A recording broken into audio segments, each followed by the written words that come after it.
At the engagement banquet, in front of every guest, my fiancé Adrian slid that priceless pink diamond engagement ring onto the finger of the scholarship I had bankrolled. The girl shrank against his chest, eyes red as she looked at me. Sister, I'm sorry. Adrian and I are true love. Adrian shielded her, impatience carved across his face. Avery, cut the drama. You're boring and all you know is throwing money around. The hall went deathly quiet. Everyone waited for me to explode. Instead, I calmly unclipped the microphone, flipped it, and speed-dialed Adrian's father. Hi, Uncle, about the paternity test you mentioned last time. The one that says Adrian isn't your biological son. Go ahead and email it to the press. Adrian's composure cracked. He gaped at me in disbelief. I lifted a brow at the girl and smiled sweetly.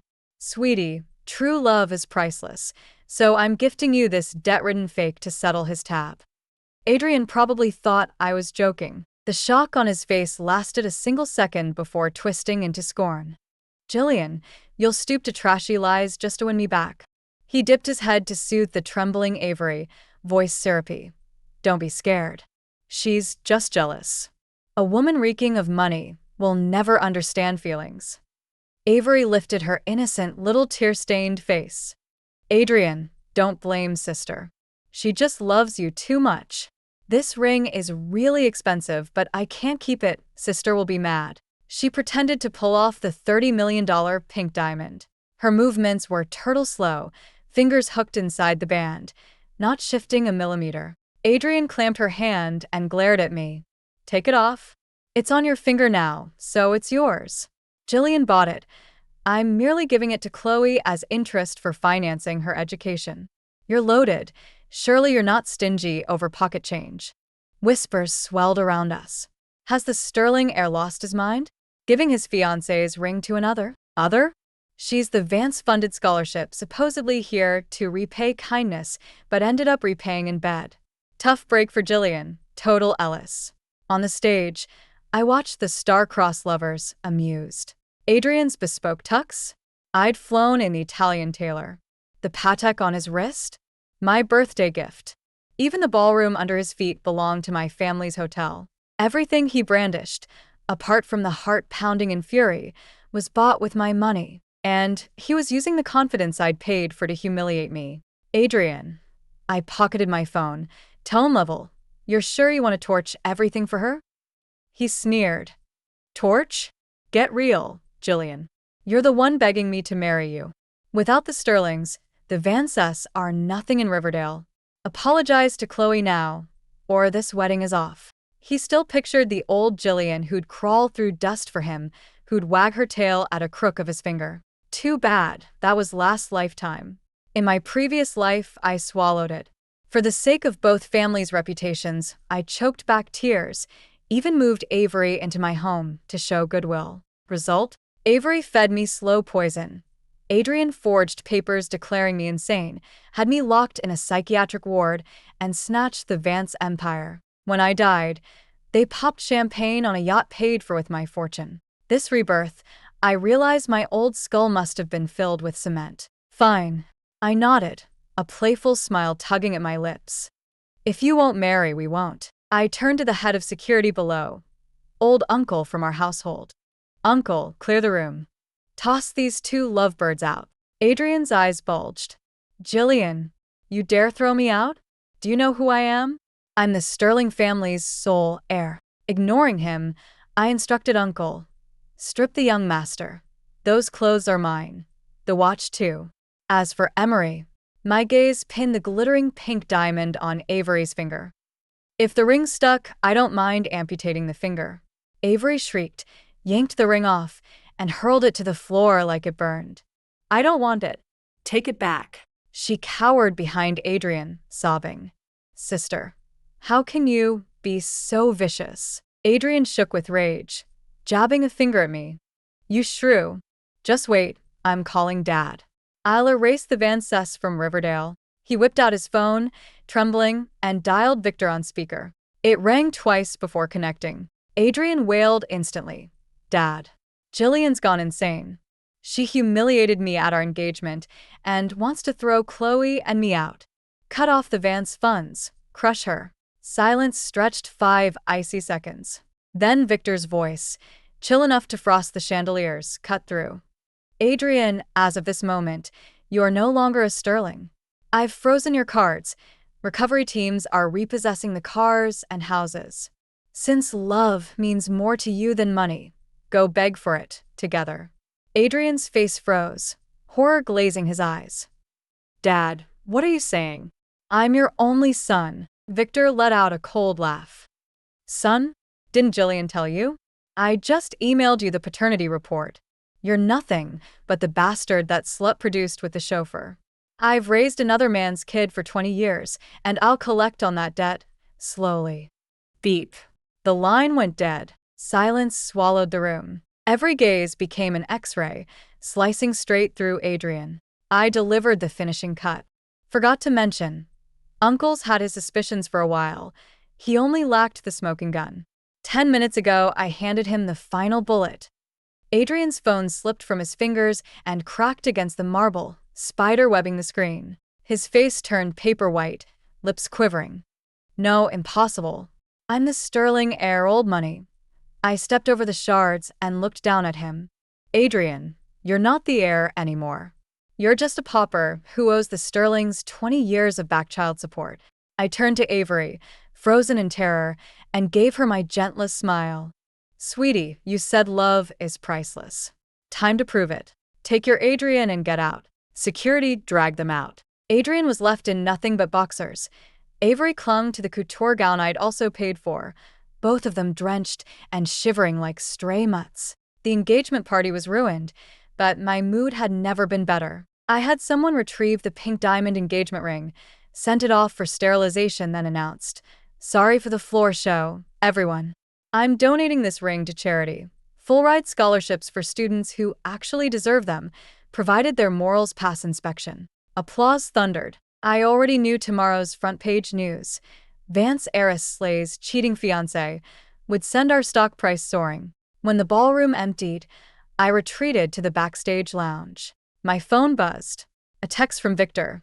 Jillian, thank you. I'll take you to dinner soon as apology. I replied any time, then deleted the thread. Victor wasn't grateful I'd exposed the truth. He was grateful I'd let him keep face. Had he uncovered the scandal himself, it would have been a sterling shame. By wrapping it in my wronged bride spectacle, the headlines painted the Sterlings as victims and Victor as the poor deceived patriarch. Crafty old fox. Still, we both got what we wanted. I walked out of the hotel and spotted 2 shadows under the street lamp. Adrian huddled in a torn overcoat, shivering. Avery knelt beside him, sobbing. When he saw me, Adrian lunged. Jillian. Jillian. Security blocked him. He clawed the air, eyes pleading. I was wrong. Avery tricked me. She seduced me, bad-mouthed you. You're the only one I love. Avery's head snapped up. Adrian, what? You complained Jillian was too domineering, called her a nag. Shut up. He slapped her across the face. The crack echoed. Avery crumpled, stunned. Adrian didn't even glance at her. He stared at me. Talk to Dad for me, please? That DNA report has to be fake, something you cooked up to punish me. Once we marry, the Vance-Sterling alliance will make him forgive everything. Watching him grovel disgusted me. This was the man I'd once loved enough to die for, spineless, selfish, utterly hollow. Adrian, I said, tightening my cashmere coat, the test is genuine. Your biological father is Wayne, the driver Sterling fired for theft. Word is he's still scavenging scrap in Riverside. Hurry, and you can catch a heartwarming family reunion tonight. His pupils shrank in horror. I boarded the car without another look. Before the window rose, Avery's hoarse sobs and Adrian's curses braided into perfect background music. The next few days were blissfully quiet. Updates kept rolling in, though. Adrian did track down Wayne, only to demand money. Wayne chased him down the block with a broom, screaming that a worthless bastard should cough up cash, not beg for it. Avery fared no better. Campus was buzzing with her side chick bites benefactor saga. Deprived of my funding and Adrian's affection, she became a pariah, scholarship revoked, part-time jobs dried up. She spammed me with hundreds of texts, first venom, then please, finally threats. Jillian, don't think you've won. The barefoot aren't afraid of the well shot. Unless you wire me $500,000 hush money, I'll expose your cruelty online. I answered with one line. See you in court. My lawyers collated every receipt for Avery's tuition and living expenses, plus her extortion messages, and filed a police report. I'd thought those two clowns would lie low for a while. Turns out the bottom line for human behavior can be refreshed without limit. 1 week later, as soon as I stepped out of the elevator at headquarters, reporters swarmed me. Camera flashes exploded in my face. Mics jabbed like spears. Jamie, how do you respond to Morgan's accusation that you illegally detained him and caused his injuries? Is it true you hired men to break your ex-fiancé's leg for revenge? Emery claims you forced her to terminate a pregnancy. Will you comment? I stopped, the lenses reflecting in my smoked lenses, 2 degrees colder than polar ice. Beyond the crush, Adrian sat in a borrowed wheelchair, one leg in a plaster cast, his tan already fading to jailhouse gray. Avery wheeled him, both in bargain bin sweats, sniffing for the cameras like stray puppies. Friends of the press, please help us. Avery sobbed. Jillian's family owns the city. Our lives are ruined. She gulped air theatrically. He only went to apologize. Her bodyguards snapped his femur. Adrian coughed twice for effect, voice papery. Jillian, I know you despise me for not being a sterling. It's my fault, but why punish the baby? He's innocent. Baby? The word turned the pack into sharks, sensing blood.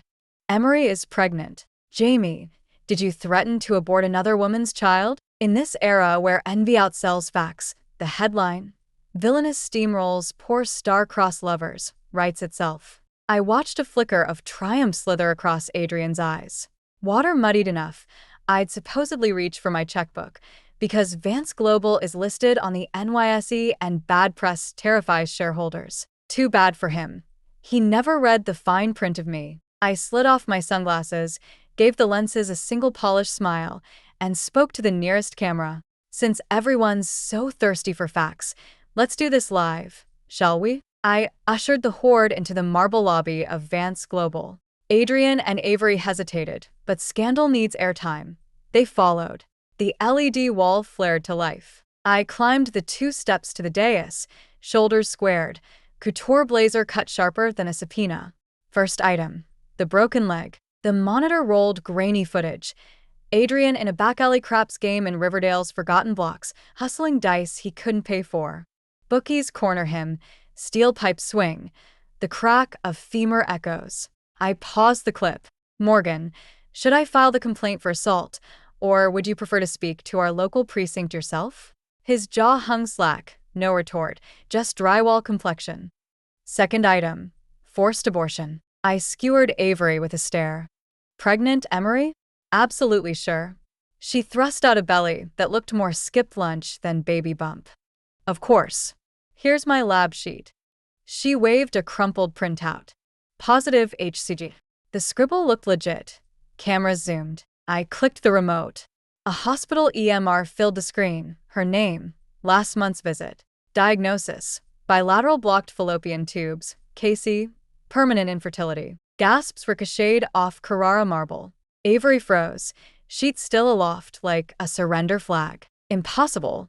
How did you? She lunged for the clicker, but 2 security guards caught her elbows midair. I bankroll your scholarship. That agreement includes routine health checks, I said coolly. As for your prop, corner store printers churn those out for $20. Upgrade, next time. Humor curdled into contempt among the press. Grifters. Drag them. She's Casey faking a pregnancy, pathological. Sensing the tide, Adrian tumbled from the wheelchair, crawled, snot glistening. Jillian, I'm sorry. Avery put me up to it. This witch. Loan me $5 million, just 2. We had a past, right? He hugged my calf, tears streaking my cashmere ankle pants. I stared down at the heir who never was, feeling nothing but the weight of my Louboutins. Sentiment. Adrian, reminder. You still owe Victor $20 million in backdated board allowances and $3 million in markers to the casino. Why exactly should I volunteer as your ATM? The lobby doors slammed open. Uniformed officer strode in. Adrian, you're under arrest for embezzlement, forgery of acquisition instruments, and misuse of corporate funds. One officer cuffed his wrists behind his back. Adrian drooped like power-cut marionette, howling my name as they dragged him out. Avery tried to slink away. I blocked her path, smoothing her collar faux affectionately. Emery, the show's just starting. Enjoy intermission. Adrian went in 8 years. Avery, an accessory to the fraud, got 2 years suspended and a mountain of debt. Hudson expelled her. Riverdale society closed its doors for good. I thought that was the curtain. 3 months later, an anonymous email landed in my inbox. Inside, one photo. A dim basement, Avery taped to a chair, face bloody. The man behind her wore a mask, but those eyes I would know anywhere. Victor. Under the picture, a single line. Taylor, the game isn't over. This is just the opening move. My heart lurched. Why would Victor snatch Avery? Adrian wasn't even blood, and a mercenary like Victor doesn't waste time on a spent pawn, unless Avery still held a card. I had her checked. The dig unearthed an old, stale secret. The paternity report I had found hadn't been my first strike. Avery had accidentally dropped the breadcrumb. The backup files proving Adrian looted the treasury. Avery had planted those too. The soft, clueless Dylan was a viper curled beside Adrian from day one. Why? The PI answered. Avery's mother had been Victor's secretary. 20 years ago, Victor, chasing a deal, gifted the pregnant woman to a sadistic client. She miscarried, then madness, then the rooftop. Avery was raised by that dead woman's sweetie. Revenge was her inheritance. Her plan: inflate Adrian, let him bleed the sterling fortune dry. My interference rushed the collapse, sparing Victor the real wound. So Avery became the scapegoat, the safest place for Victor to vent. I stared at the photo, fingertips ice cold. If Avery was the avenger, had her approach to me been another calculated move? My phone rang. Victor. Jillian, enjoy my little gift. A chuckle slithered down the line. Uncle, kidnapping is still a crime, I said, voice flat. Who said anything about kidnapping? Emery is my willing guest. A laugh. Then the timbre turned jagged. Jillian, you played me well, used me to gut Adrian. But you know too much. That bastard was useless, yet he called me dad for 20 years. The sterling name doesn't get trampled for free. 10 p.m. Abandoned derelict chemical plant on the west side. Come alone, or you'll receive one of Emery's fingers.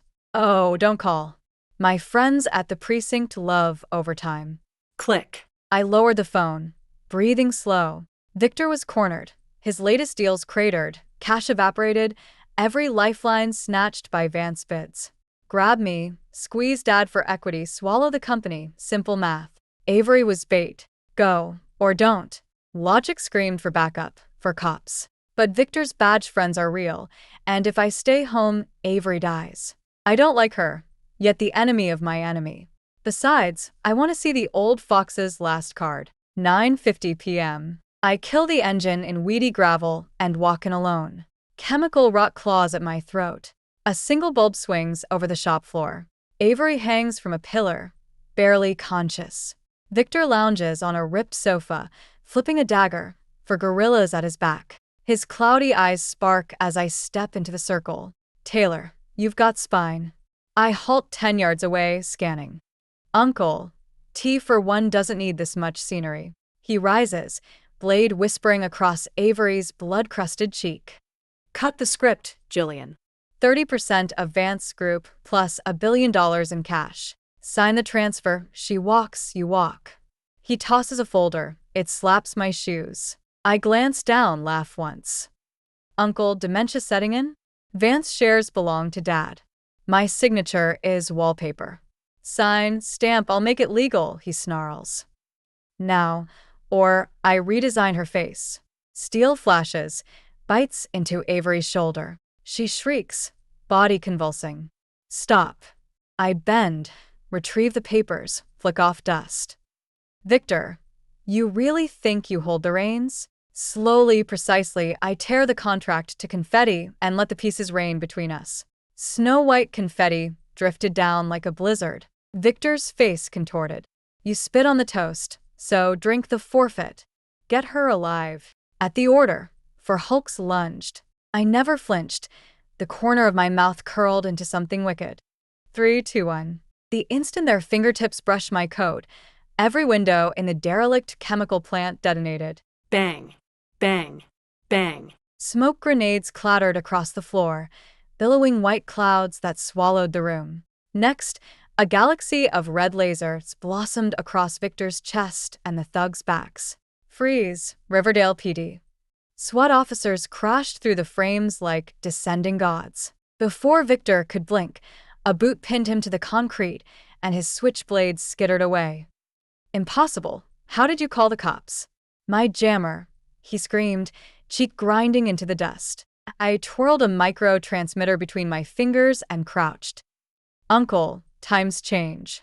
Your toy only blocked civilian bands. Uncle's toys still sing. And the man you owned at the precinct?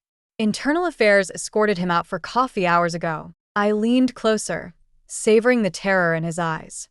Thank you, truly. Without your little kidnapping extortion combo, I'd have lacked probable cause to seize Sterling Enterprises. Now you're gifting me assault, battery, and the tax evasion dossier I've been polishing. Enjoy your new tailor. Orange jumpsuit, one size fits all. Victor's eyes rolled white. He fainted on the spot. Victor was cuffed and dragged away. Sterling Group's stock price nosedived. Vance Holdings swallowed the carcass, expanding our empire before lunch. I visited Avery in the ICU. Bruised ribs, dislocated shoulder, no coffin required. When she saw me, she tried to vanish into the pillows. Why save me, she croaked. I set you up. I set a fruit basket on the bedside table and Saturday. Because you're useful, she blinked. Useful? I'm broken, and facing indictment. You're my star witness. I handed her a peeled apple. Testify about Victor murdering your mother, his shell companies, the bribes. Do that, and I'll park the best defense attorney in Manhattan at your side. She bit the apple, tears splashing the sheet. Jillian, you're terrifying. I smiled. Riley. Avery chewed, then flashed a feral grin. There's one thing you still don't know. Try me. Adrian, she said, isn't Wayne's son. I arched a brow. The DNA report looked legit. Oh, it was, she sneered. But the blood belongs to Victor's little brother. Victor's brother, Sterling's phantom, the one who vanished 20 years ago after losing the inheritance war? Victor murdered him, Avery went on. His widow was pregnant. She bribed Wayne to swap the babies. So Victor spent 2 decades grooming his dead brother's child, his own living curse. Adrian's narcissism? Pure Sterling stock. Victor raised the weapon that will finally obliterate his line. I exhaled, stunned even after everything. Rich people grudges beat Netflix every time. Let that secret rot, I said, standing. Adrian's finished. Truth would only feed his delusions or his rage. Outside, the sun felt cleaner than it had in years. My phone buzzed, my assistant. Rowan, Sterling acquisition papers are hot off the printer. Bored waiting for your signature. I texted back. On my way. I slid into the back seat of the waiting black sedan, heels clicking like gavels. Word is Adrian lost his mind when he heard Sterling crumbled, pacing his cell, punching walls, screaming. I'm the heir. Avery served her reduced sentence, then caught a bus to some nowhere town where no one knows her name. And me, Jillian. I've stopped asking for a seat at the table. In this city of sharks, I am the reef and the current. Curtain. Thanks for listening. On a scale of 1 to 10, how would you rate tonight's tale? If it thrilled you, smash that like, share with a friend, and drop your verdict in the comments. Subscribe for more Riverdale royalty. We'll see you next time.